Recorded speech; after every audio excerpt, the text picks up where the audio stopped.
मन की तरंगे मार लो, बस हो गया हवन। मन की तरंगे मार लो, बस हो गया हवन। आचरण अपना सुधार लो, आचरण अपना सुधार लो, बस हो गया भजन। वास्तव में जब हम कभी विचार करते हैं तो हमें ऐसा लगता है यदि हमने जीवन में पुण्य कार्य किया है तो अच्छा है, बहुत अच्छा है। लेकिन यदि हमने अपने जीवन में पुण्य कार्य नहीं किया है, शुभ कर्म नहीं किया है, तो हमारा जीवन व्यर्थ है, बेकार है। अब प्रश्न उठता है कि हम किस प्रकार के शुभ कर्म करें। मनुष्य का जीवन अत्यंत पवित्र है, पुनीत है और कर्मयुक्त है। जो व्यक्ति जैसा कर्म करता है परमात्मा उसे वैसा ही फल देता है। तो इससे साबित होता है, सिद्ध होता है कि मन के ऊपर सारे कार्य निर्भर करते हैं। जैसा मन बना लोगे वैसे आपके विचार होंगे। यदि आपका मन गंदा हो गया तो आपके विचार भी गंदे हो जाएंगे। इसलिए शास्त्रों का कथन है कि मन को सही करना होगा, मन की तरंगों को मारना होगा, मन पर नियंत्रण करना होगा। यदि आप मन के ऊपर नियंत्रण नहीं करते हैं तो फिर वह मन इतना चंचल है, इतना चंचल है जो कि आपके नियंत्रण में कभी नहीं आ सकता। इसलिए दुनिया के लोगों से हम यही कहना चाहते हैं कि मन को पहले कब्जे में करना चाहिए।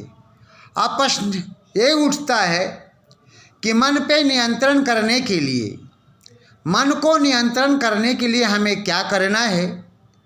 तो शास्त्रों का जैसा कथन है, विज्ञों का जैसा कथन है, हमें परमात्मा की भक्ति करनी होगी। क्योंकि परमात्मा की भक्ति से मनुष्य का जीवन पवित्र हो जाता है और मन नियंत्रण में रहता है। यदि हम परमात्मा की भक्ति से दूर हो जाते हैं तो ये मन हमारे नियंत्रण में नहीं रह सकता। जैसे आपने मान लिया जाए किसी दुकान पर गए, दुकान पर जाने के बाद उस दुकान में सजी हुई जो मिठाइयाँ होती हैं, रसगुल्ले हैं, जिलेबी हैं और तमाम प्रकार की जो मिठाइयाँ होती है, उन्हें मिठाइयों को देखकर अक्षरा मनुष्य के मुंह में पानी आ जाता है। कुछ लोग तो बर्दाश्त कर लेते हैं और कुछ नहीं कर पाते हैं। जिनके पास पैसे होते हैं वो खरीद लेता है, जिनके पास पैसे नहीं होते सोचता है मैं क्या करूं। तो मेरा कहने का मतलब यहाँ पर मनुष्य का कर्तव्य है अपने मन को नियंत्रण में करे। एक बालक था, वो चला किसी दुकान पर देखा सजी हुई मिठाइयाँ हैं। उनका मन कहने लगा कि कुछ खा लो, कुछ खा लो, लेकिन वो मजबूर था, उसके पास पैसे नहीं थे। वह अपने घर में गया। वहाँ जाने के बाद माता जी के बक्से को तोड़ा, उसमें भी एक भी पैसा नहीं था, एक भी रुपया नहीं था। फिर पिताजी के जेब टटोले, उसमें भी पैसा उसे नहीं मिला। वो निराश होकर के आया। जैसी अंधेरी थोड़ी सी रात हुई कि उन्होंने क्या किया, हाथ बढ़ाया, भीड़ बहुत थी, चोरी करने लगा। अंत में वह पकड़ा गया और पिटाई भी हो गई। कुछ लोगों के कहने पे उसे छोड़ दिया गया। कहने का मेरा मतलब है कि मन इतना चंचल है और मन सबसे तेज चलने वाली वस्तु है। इसलिए मन को क्या करना है, हमें पवित्र करना है, पुनीत करना है। जो मनुष्य अपने मन को पवित्र नहीं करता है उसका जीवन बेकार है, व्यर्थ है। इसलिए कहा गया कि मन की तरंगे मार लो, बस हो गया हवन।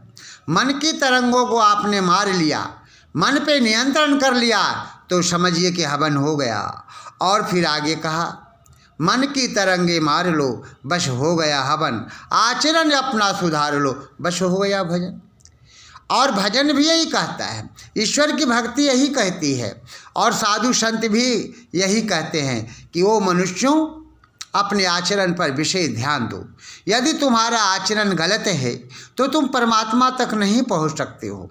तुम परमात्मा की भक्ति द्वारा मोक्ष को नहीं प्राप्त कर सकते हो, क्योंकि मोक्ष को वही व्यक्ति प्राप्त करते हैं जिसका मन पवित्र रहता है, पुनीत रहता है या पुनीत हो जाता है। तो मेरा कहने का मतलब है कि मन को क्या करना है, अपने कब्जे में करना है, मन पर नियंत्रण करना है। अब प्रश्न ये उठता है कि मन पर नियंत्रण करने का क्या नियम है, किस प्रकार से हम अपने मन को नियंत्रण कर सकते हैं। तो शास्त्रों का कथन है, जैसा कि स्वामी दयानंद ने भी बताया, हम संध्या करें। संध्या का अर्थ क्या होता है, सब मन अच्छी प्रकार से ध्यान मन ध्यान करना। जब हम अच्छी प्रकार से परमात्मा का ध्यान करते हैं, परमात्मा का चिंतन करते हैं, तो कहना ही क्या है, फिर हमें जो लक्ष्य हमारा है वो पूरा हो जाता है। संसार में बहुत लोग आए, बहुत लोग चले गए, लेकिन संसार में उसी का आना सार्थक हुआ जो कुछ करके गया, अपने मन को पवित्र करके गया, अपने जीवन को पवित्र करके गया। और ये कैसे संभव है, तो कहते हैं मन को नियंत्रण में करना है। एक बार किसी व्यक्ति ने पूछा स्वामी दयानंद सरस्वती से, ये तो बताइए क्या आपको कभी वासना, काम वासना नहीं सताती है। स्वामी दयानंद बोले कि मैं काम वासना की क्या बात करूं, मैंने कभी सोचा ही नहीं इस विषय में, ना मेरे पास फुर्सत है सोचने का। तो कहने का मेरा मतलब है, जो व्यक्ति जैसा सोचता है, करता है, वो वैसा ही बन जाता है।